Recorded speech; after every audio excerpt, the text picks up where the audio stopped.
এটা হলো পাতা কোরআন আর এটা হলো জীবন্ত কোরআন। কথা বলে ঠিক কিনা জোরে বলে। মানে আমির হামজা কি জিন্দা কোরআন।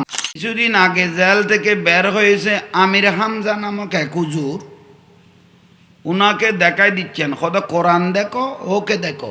কোরআনের একটা পাতা ছিঁড়ে ফেলা মানে ওর একটা পাতা ছিঁড়ে ফেলা।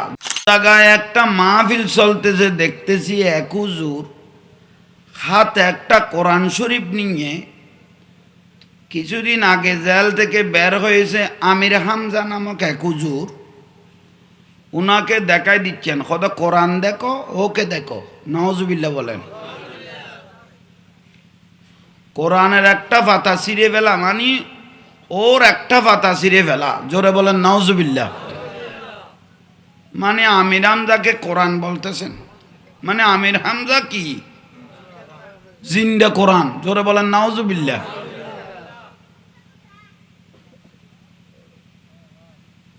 যে হুজুরটা ওই আমির হামজা হুজুরকে কোরআন বলতেছেন, কোরআনকে কেউ লাথি মারতে পারে?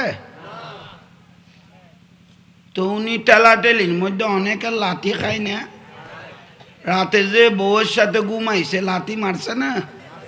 তো কোরআন কত বড় ব্যাককল হুজুর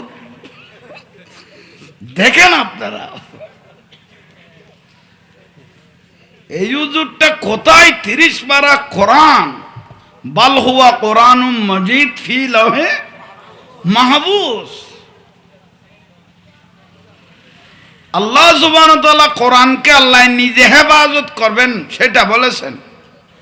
আর এই হুজুরটা ভাইরাল হওয়ার জন্য আমির হামজাকে ডাইরেক্ট কি বানাই দিলেন? কোরআন বানাই দিলেন। তো কোরআনকে কেউ লাথি মারতে পারে? বলেন না।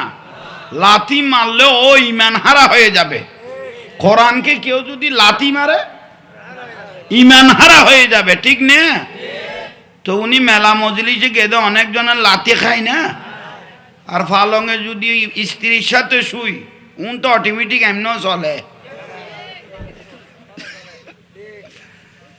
তাইলে আল্লাহ এখাই কেলাদের ব্যাকুলগুলো থেকে, এখাই কেলার স্ট্যান্ডার্ড এই ব্যাকলগুলো থেকে আল্লাহ আমাদের ইসলামকে হেফাজত করো। এগুলোর ব্যাটারিও টান্ড হইয়ে জোরে বলেন আমিন। এখাই কেলার ব্যাকলগুলো যেগুলো ব্যক্তিকে কোরআন শরীফ বলে, এরকম ব্যাকলগুলো থেকে আল্লাহ আমাদেরকে হেফাজত করো।